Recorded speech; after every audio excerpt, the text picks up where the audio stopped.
large territory and they're being very aggressive towards the other parents, then the chick will likely be running around more. And the chick will hold a bigger territory as well and tend to fight off more chicks and be a little more rambunctious, is what I've noticed at least. But that doesn't make any sense for puffin chicks.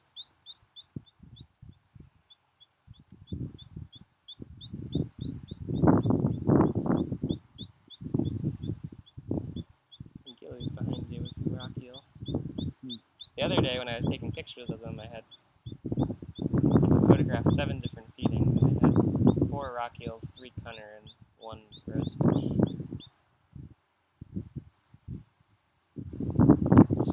So he's sending it over.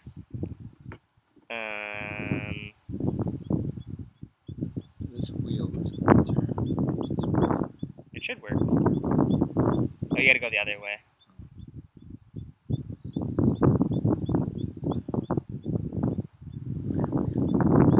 So that's the question number 5, so you gotta go up a little bit. Oh, I see. Yeah, and there's number 1. So he's sending it out right now, and then they'll tell us when we can start.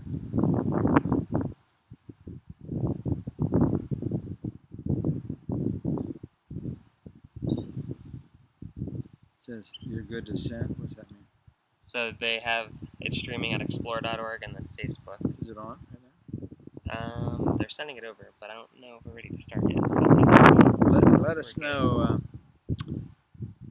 yeah. Candace, when you're ready to start. Yeah, they said Wait for our go ahead. It's 3:57. Yeah.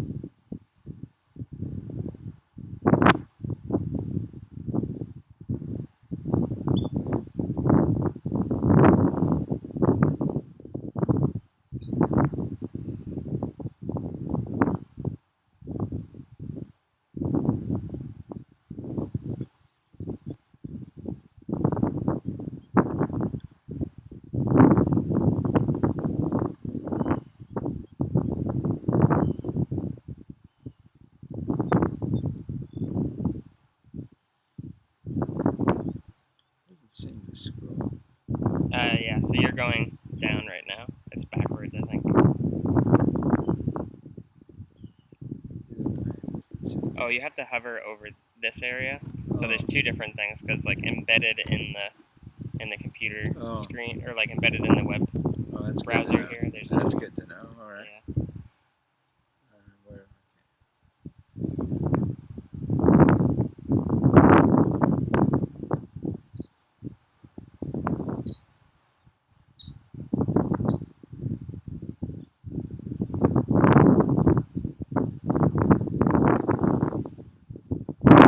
Good to go. Start. Yeah, so you can give it a go. Okay. So good morning, everybody that's watching. Happy to be able to visit with friends of Project Puffin today, and I'm very happy to be out on Seal Island National Wildlife Refuge. You know, this is the 37th year that we've run this project out here on Seal Island, and we are thrilled that we have such a beautiful day out here to answer some of your questions. And it's great that we have so many puffins here with us today. In the last few days, I've been out here and been able to sit in the bird blinds and watch the birds coming and going, and to see so many birds thriving here is really exciting. We have a great team out here this year as well. Happy that Keenan Ucola is back with us. His 4th year with Project Puffin, and 4 years out here on the island. He's gotten a great handle on making this a successful season. So I feel very at ease just coming here and stepping in and watching, seeing what's going on, and then having a chance to make my own observations as well. So here we are mid-afternoon, Seal Island, and I've got some questions have been sent in, so why don't I just jump right into these. And those of you that have not sent in questions, I think it's still possible, so I hope you will. Send in more as we go. So the first question is, I thought I heard an eastern phoebe call on Seal Island webcam. Is there a seabird with a similar call? Is there a bird list for Seal Island? How many of our mainland birds visit the island? Well, we have, I can't think of a bird actually, sorry, out here that sounds like a phoebe. For those of you that don't know what a phoebe sounds like, I'll imitate one. Phoebe, Phoebe, are you ready? Phoebe, Phoebe. Nothing really sounds like that out here to me, so I'm not sure what that was, but I'll try to respond to the rest of that question. Seal Island does not have many land birds. I mean, the land birds that it has, you can list on one hand. There's like a few song sparrows, there's a few pairs of savanna sparrows, and occasionally we have nesting here a yellowthroat, but that's really surprisingly a few birds. It's just really not habitat for many land birds. However, the land birds, almost all of the land birds in eastern North America can be seen out here, and that's the remarkable thing, as well as most of the seabirds and most of the shorebirds. They can all put in appearances here on migration.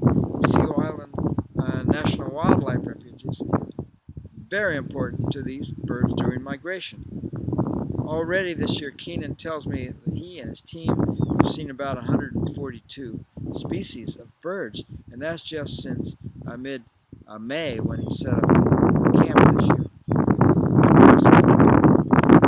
And before the season's over, he may well see 200 species here. Keep in mind that this island, is only about 65 acres, but it can have about, of the 700 plus species of birds in North America, it can have 200 more species. All right, so let's see, was there more to that question? I think that's basically it. So how can I help the puffins? That's the next question. Thank you for whoever asked that question. Very important. Lots of ways. We know that if we're going to save puffins and other kinds of seabirds, what's necessary is for people to care about them and to take actions. First that comes the caring, I think, and then come the actions. Not everybody that cares knows what to do, so that's maybe where this question comes from. I think one of the things you can do is to be on our mailing list for Project Puffin, so we can send out action alerts about specific things you can do. For example, next week there's going to be a vote in Congress regarding the Magnuson-Stevens Fisheries Conservation Act, and that act is the primary act that is helping to protect the fish that the puffins are eating. And if puffins need one thing for sure, they certainly need fish. Otherwise, they can't raise their young. In many parts of the world, the puffins are not finding enough food. So we want to make sure there's enough food left in the sea. And this Magnuson-Stevens Fishery Act is important. The current one that's being proposed as a renewal is not a good act, and so we're hoping to come up with something better to extend it, at least to keep it the way it is. I thought about that a lot during this visit as I sat in the bird blinds, because the key food that's coming in to the chicks this year is haddock. Haddock is, you probably know it, it's a common fish for people that people like to eat. Haddock was overfished, but now with this Magnuson-Stevens Act, it has been on the increase, and it's becoming such a great fish success story that the birds are benefiting from it as well. And with climate change warming the oceans, then that makes some kinds of fish move to deeper water and further offshore. So in those years, I'm not sure that this is one of those years yet, but certainly the abundance of haddock we're seeing is going to help these puffins this year. Keenan tells me that the puffin chicks this year are thriving and growing rapidly. Most have only been hatched for a week or two at the most, but so far so good. But almost everything I saw coming in my 2 blind stints so far was haddock. So that's a surprise. It only makes up 10 to 15% out here normally, and that only since 2010 have we seen haddock in diet. But this year, the way it's coming in, if it keeps up, it's going to make up 80 to 90%. So thank you for the Magnus and Stevens Act for that haddock. Let's keep it strong. Other things you can do for puffins, you can support Project Puffin by adopting a puffin. You can support the project by sponsoring an intern on one of our islands. So we have all the information about that on projectpuffin.org. So sign up, go to the act. There's a form you can sign up to send in your contact information, and that way we'll keep you posted on how you can help the puffins, just as we are. It takes everyone to care and to make a difference. All right, here's the next question. Number 3. We've seen the one-legged puffin we call last leg, and I thought I saw another puffin that had only 1 foot.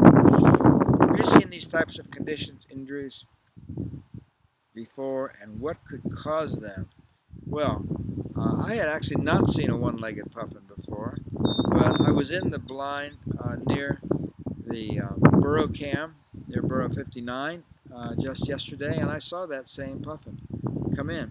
I also saw him come in with fish, and so that suggests that he's feeling well enough to find and retain a mate and to share an incubation and to have a chick. So hopefully he'll be able to help raise that chick successfully. We don't really know that much about this kind of deformity, what could have happened. It's likely, however, that it was some accident. And since the whole leg seems to be missing, I would guess there was some sort of a fish attack, or some sort of a predator snacked that puffin and ended up with his leg rather than with the whole puffin. That's probably what happened. So let's hope for the best for that bird and for its chick. So far, I've only heard of one. For sure. All right. Oh, so fish attacks. Yeah, I think it's most likely fish attacks. Then we see other birds with this as well. Storm petrels are famous for having damaged feet, but they walk on the water. And just think about them paddling their little webbed feet there. It's fish near the surface. They can easily try to grab them. Number 4, fourth question.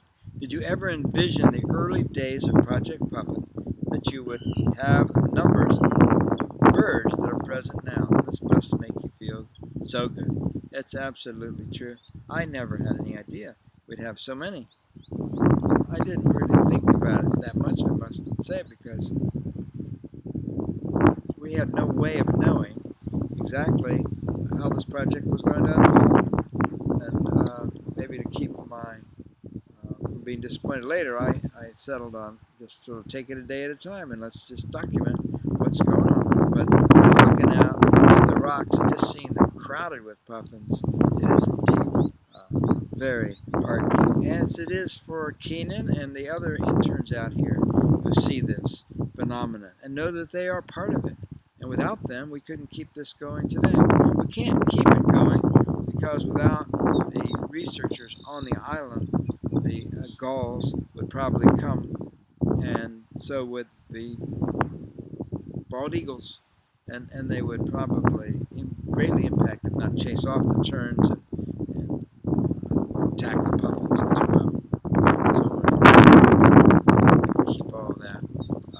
going out here, as long as we keep the interns out here, I think we have a good chance. Of course, the interns are telling us not just about how many puffins are out here, but about how well the ocean is doing in providing enough food for the puffins.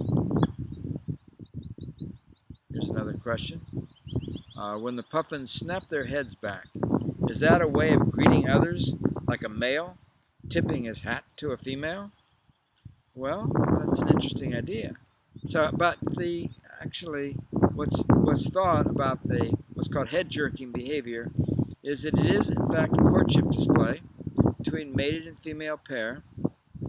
In some contexts, you see it on the water, especially. It may have something to do with mating, where puffins pre-mating, when puffins greet each other on the water. On land, it may serve that same purpose, but it may serve another purpose. It's thought that when puffins do this head jerking display, it's a signal that they're getting ready to fly from the island. So I would think that it depends on the time of year. We're getting past the courtship season, though young puffins are just coming back now, and they do courting now, and puffins generally find a mate a year or two before they actually lay their first egg. So it could be that we're seeing early stages of courting pairs, or in a group, it's the signal before they fly off together. Puffins like to be very synchronized. They don't want to be the first one to fly off, because if there's a bunch of them sitting on a rock and one of them takes off and the others stay put, then the one that took off first is more vulnerable to attack. So sometimes I think when puffin wants to go to fly, they'll start doing this head jerking, like, come on, let's all go. It's safer, it's more fun out there. Let's all go. And sometimes then it leads with a bunch of them flying off. But I'd like to challenge this group that's watching here to watch for that behavior and see if it's associated with flight, if it's an indication of flight to come. And I think we have a great opportunity here to try to figure that out together. That head snapping here, that's in the literature as head jerking. There's a couple different functions as bird behaviors often do. Okay, number 6 here. What might be the reason for the puffin fights we can witness on the Loafing Ledge? Thanks for your great work. Thank you for acknowledging it. So puffin fights. Puffins have mechanisms for avoiding fights. Let me talk about that first. Sometimes, and on the Loafing Ledge, this is where the action is. And if it gets really crowded out there, sometimes these behaviors that puffins have are important for them to kind of maintain peace out there in that crowded spot. Let me mention first why of the Loafing Ledge. Why is that spot so important? The Loafing Ledge is in a location where it sticks out and the puffins can sit there. These can be breeding birds, just taking a little time out from family life. They mingle with other birds, or they could be young birds, the first return to the island. Both use loafing ledges, but the ledge also is an outcrop of rock. So if a predator, like a peregrine falcon or a blackback gull were to come along, they can easily become airborne and fly off in a group and confuse the predator. So I think that's kind of one of the things that is going on out there. But these puffin fights follow when puffins are not able to have other social signals diffuse the fights. They're fairly rare. The primary diffuser of fight display is called gaping. You've probably noticed that the lining of the puffin's mouth is bright orange. And so when two puffins are gaping, they will face off and they will open their beaks and do what's called a gape contest. They'll open their beak, they'll raise their bright orange tongue, and they'll puff their cheeks up a bit, and they'll slowly, animated, turn this bright mouth lining to the other. And the one that does this best wins the contest, and it diffuses a fight. Sometimes that doesn't work. And they both want to be on that rock in that very spot, and they will like lunge at each other, and they will grab a hold of each other, and they can even tumble off of the rock, hanging on and down to the ground. It doesn't generally. Nobody ends up. I've never seen this result in any kind of an injury. Because puffins are tough little birds, and falling off a rock is not that much of a hardship. They just bounce. Just bounce.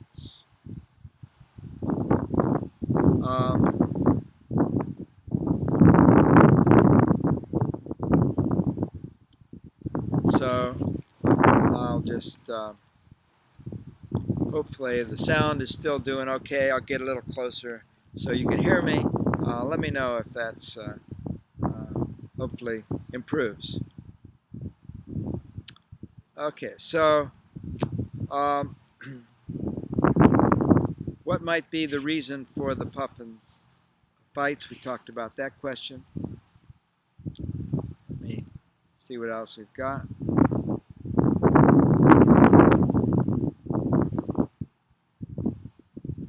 Okay, someone just asked,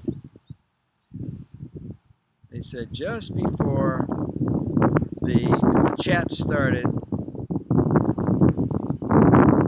Grace, the puffling, was screeching. Is she calling for food? So if it sounded like this,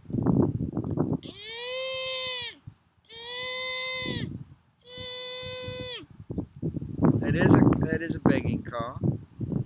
It's something that puffin chicks will do when they're hungry. And if the adults happen to be sitting outside, there may be a wake-up call, and they say, oh, we better go fishing. Better go out for some of that fresh pollock, or haddock actually, that's most common this year, and bring back a meal for Grace. So young birds do communicate with their parents, and they'll tell them if they need to go feeding for more. Young birds, even embryos inside of eggs, can communicate with their parents, not about food, but for changing and adjusting their incubation temperature. If they're getting too hot inside the embryo, if the embryo's too hot, it'll start giving some little pips and squeaks, even through the eggshell in some species of birds. Anyways, I think that's probably is in fact a feeding call. There's other feeding calls. There's that to me is a little less hungry than is the longer screech. All right, here's another question. Do puffins process salty water the same way albatross and petrels do?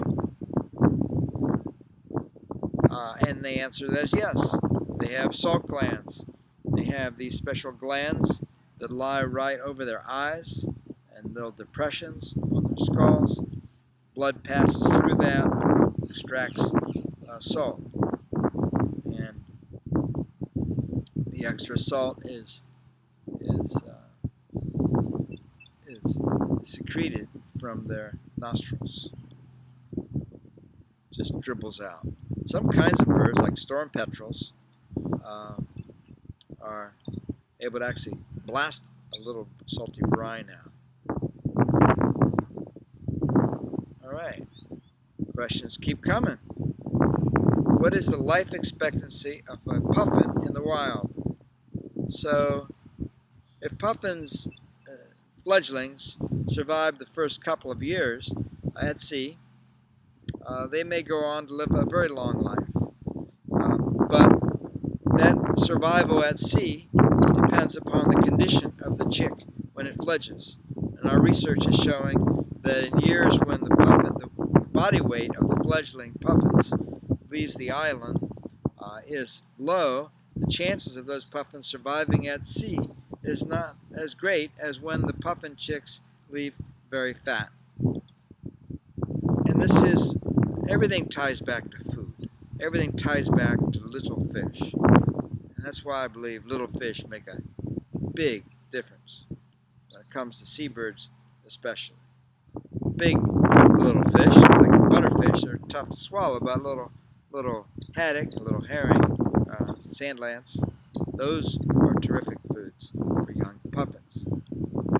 So I think that's what I have to say about puffin. So in recent years we've been seeing 50 to 60% of the puffin fledglings survive the first couple of years of life until the age they start to come back. And that's declined a bit in recent years. So we're hoping that that's not part of a longer-term trend. We'll know more about that with time. It's one of the key things we're looking at when we assess how's the puffin population doing, not just the local colony, but how's the population doing, what's the return rate, survival rate of fledglings. Once they pass age 5, their chances of surviving, age 5 is the age of first breeding, once they pass age 5, they have a very high chance of returning. Over 95% return from one year to the next. And some of them may live to be as old as 34 years old. But I think that's the exception. More likely they live to be 20-something years old. Okay. Did the second tern egg ever hatch? I don't know about that. Sorry. But the terns are certainly hatching. I was out in one of the observation areas for terns today, and there were terns hatching in all directions. Some of those will be flying in probably another couple of weeks. When will you do a health check and band the puffling? Will you test for gender? So we will take the chick out probably when it's about a month old and put a band on it. 30 to 40 days. They fledge in about 42 days. So we like to put the band on and weigh and measure the chick just before as close to fledging as possible. Right behind me. Oh, did it sound? Whoa, it just flew by. That was Troppy, the red-billed tropic bird. Can you believe it? Here we are on Seal Island. And I think that was the first time we've ever had a tropic bird fly by during a live interview. That's an amazing thing, this tropic bird. Just talk about that for a bit. This bird has been here for 13 years, this one single red-billed tropic bird. It has a sleeping place on the island under a particular rock, and every afternoon between 3:30 and 4:30, it flies right behind where I'm sitting. It seems to be attracted to a little flock of common Arctic terns that are bathing in that pool behind me. We call him Tropic. He's the only red-tailed tropic bird in North America. He doesn't nest here. He may come by again before this interview is over, or not. Only he knows what sort of drives his schedule. All right. We talked a little bit about terns and their hatching. Often both eggs don't hatch, but this year they all seem to be hatching. The big question for terns is, will there be enough food for them? I know we're not super worried yet, but we're watching it carefully.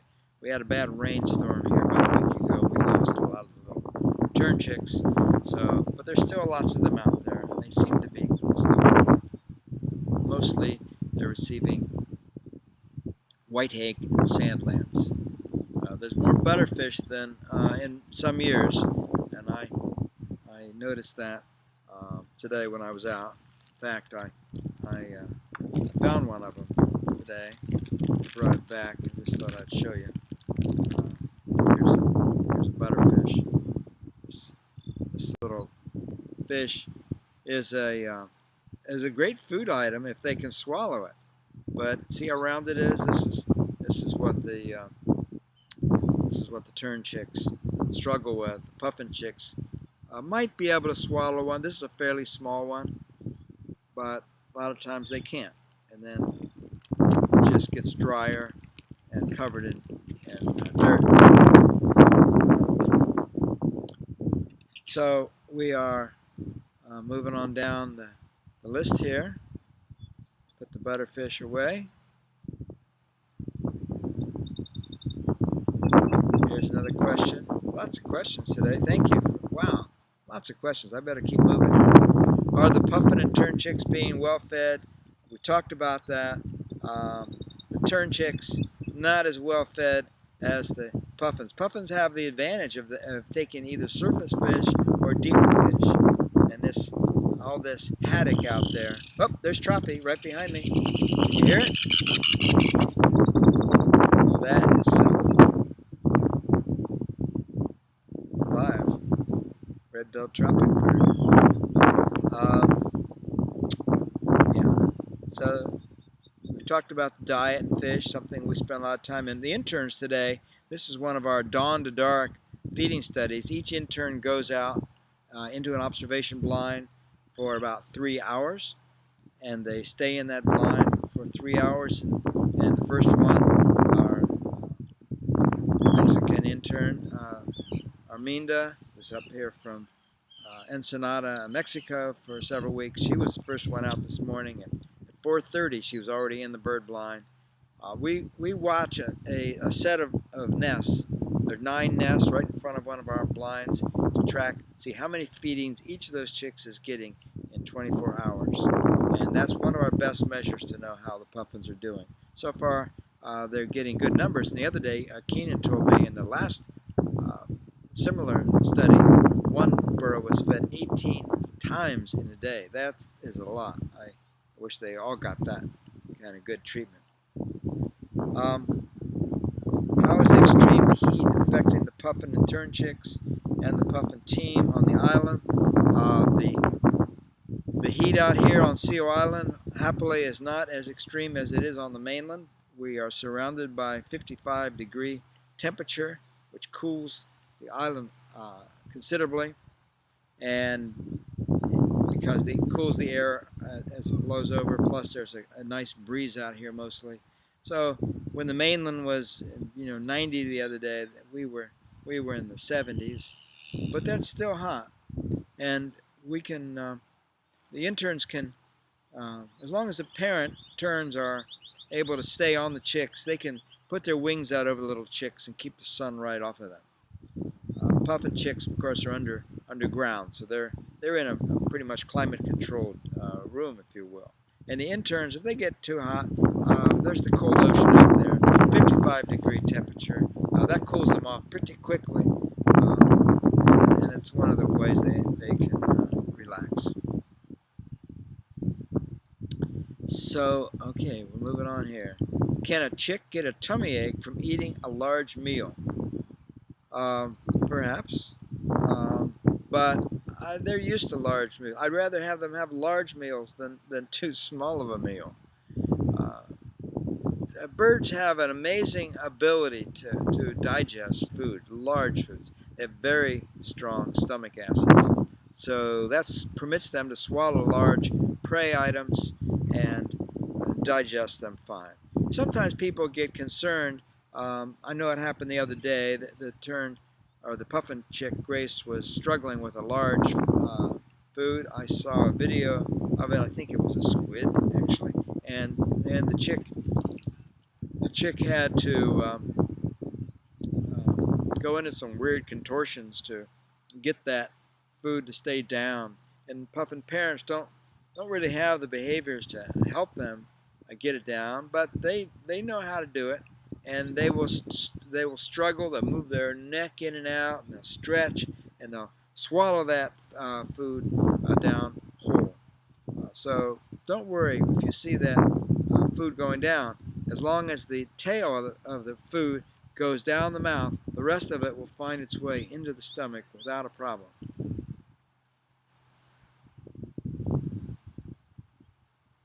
How well can the puffin chick see at this stage? Grace often goes into an attack posture against the parent, even when the parent is close by. I think puffin chicks can see remarkably well. Watch them sometimes, little Grace.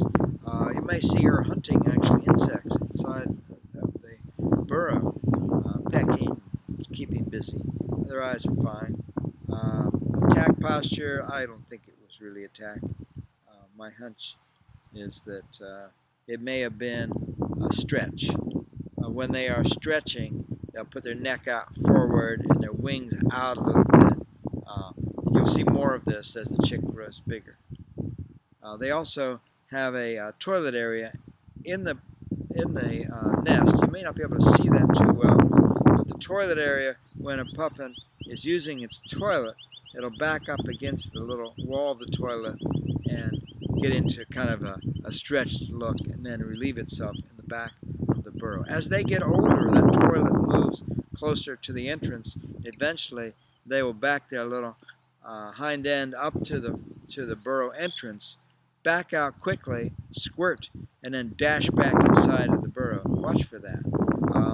All of these are things that could easily be, maybe I think, misconstrued as an attack. All of these are interesting behaviors. How do you tell the male and from a female?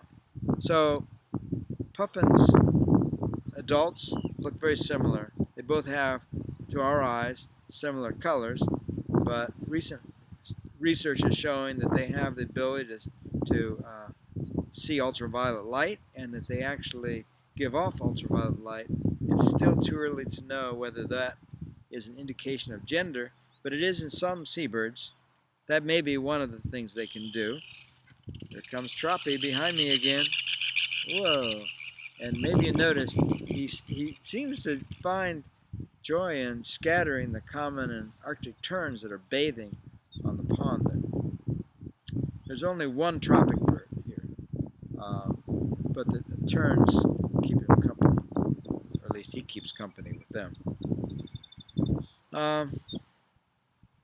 So male and females, the male does tend to have a little bit larger bill dimensions, and if you compare the bill dimensions of the mated pair, the male will have the larger of the two bill dimensions, but there can be some overlap between genders, but not between. But in a mated pair, the female will consistently be a little smaller than the male, especially in the height and length of the bill.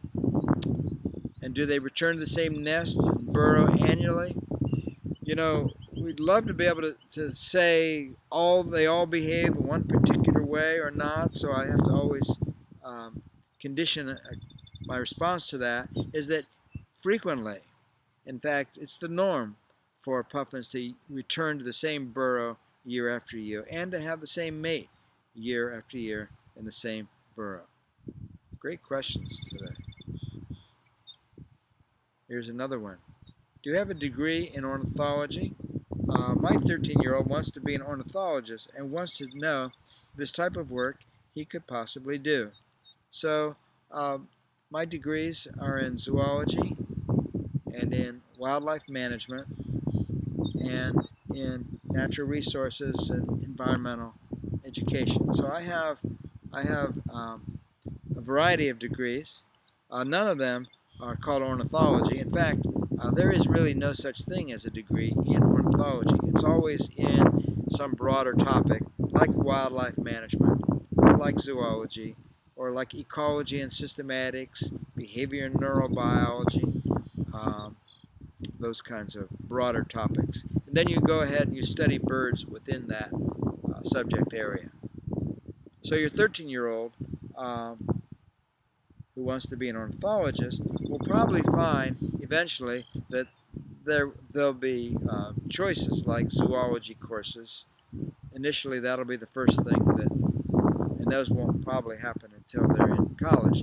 But in high school, certainly there are biology courses, and hopefully their teachers understand the interest and importance of whole animal biology, learning about the behavior of animals.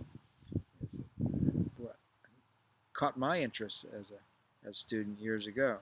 And I was fortunate in being able to make a career out of it. And yes, it is possible. Every summer we train about 30 college-age students that live on the islands Most are undergraduates, some are recent graduates, some, like Keenan, are graduate students, and they're learning by doing, learning by living among the seabirds, and it's a terrific opportunity. I hope your 13-year-old will be interested in this and will choose to go this pathway, or at least give it a chance, because certainly the birds need friends, and they're going to continue to need it.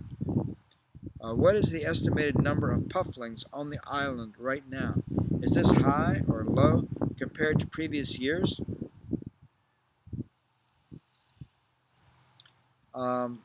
It's too early to know that. It's very difficult, actually, to determine the number of pufflings on Seal Island because the puffins are under deep rock crevices, and there are a lot of them. There's hundreds of them now. And yesterday, Keenan was showing me some of the new breeding sites for puffins on this island, and there's more and more places all the time where the puffins are colonizing and spreading out and using new places. So it's too early to know, but maybe more important is how are the puffin chicks doing that we are weighing and measuring.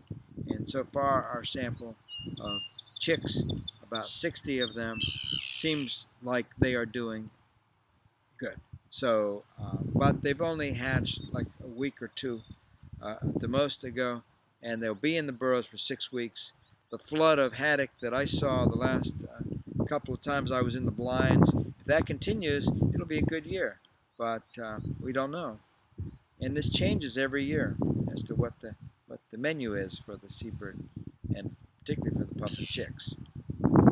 All right, what is the estimated number of pufflings? Oh, we just did that.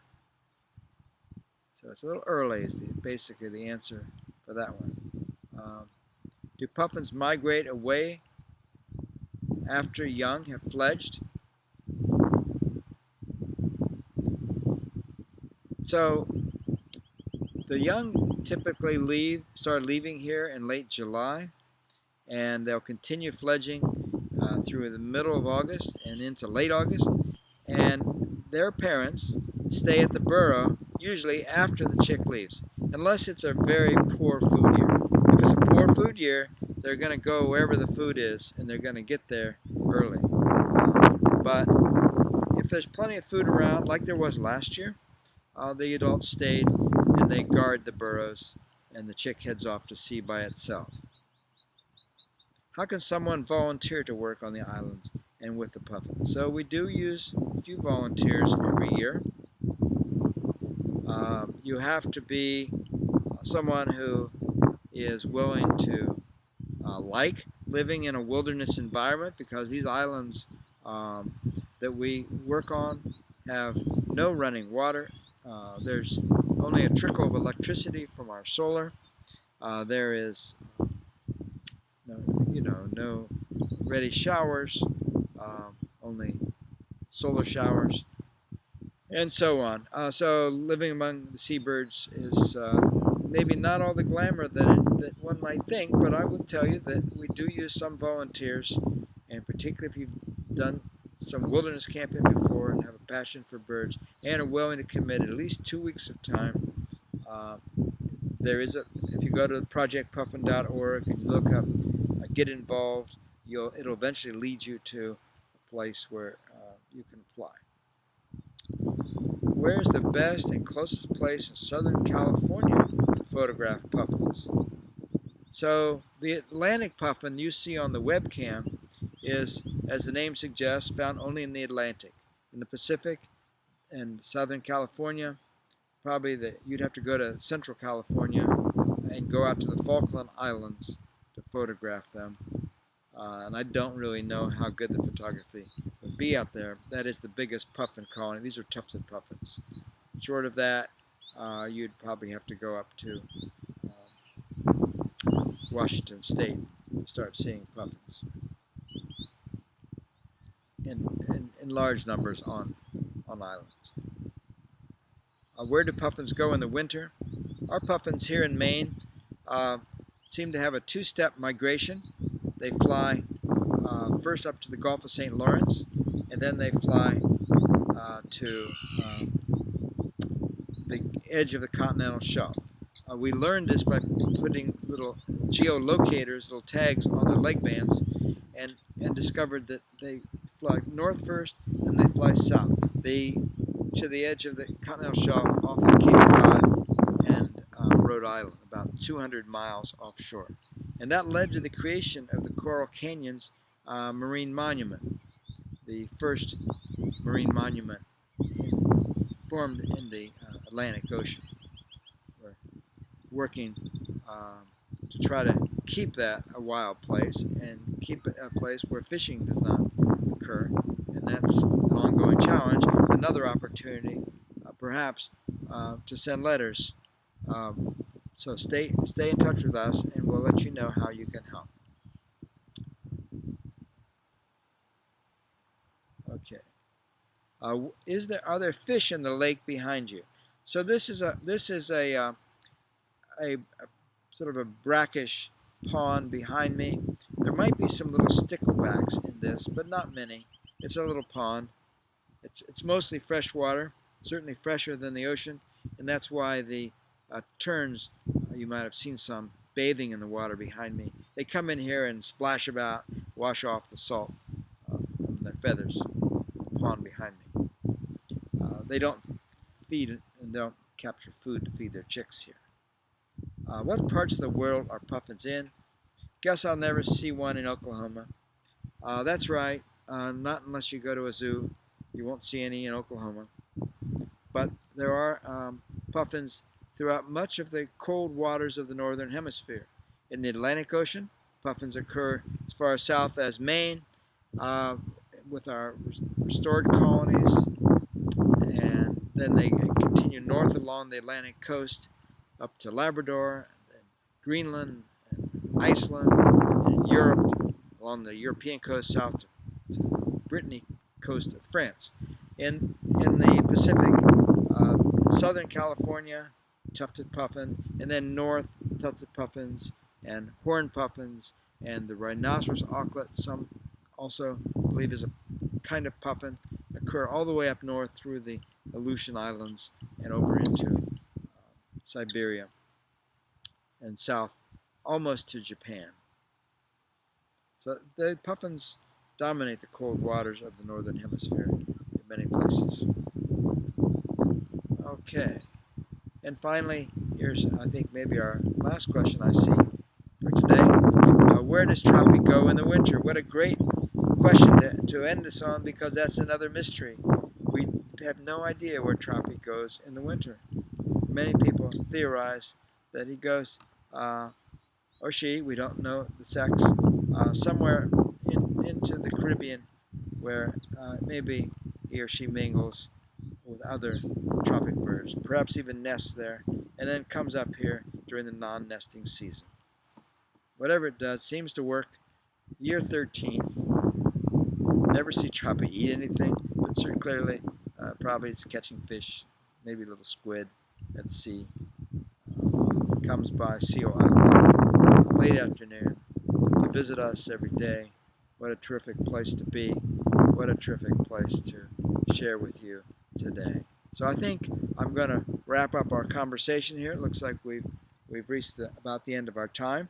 It's always a pleasure to share my enthusiasm for puffins and to be able to talk with you, especially from Seal Island. And do stay in touch. If you haven't signed up for being a follower of Project Puffin, I hope you will, so we can keep in touch that way as well. We send out weekly reports over the nesting season. These are fun, and will keep you better in touch. So thank you very much. It's been a pleasure.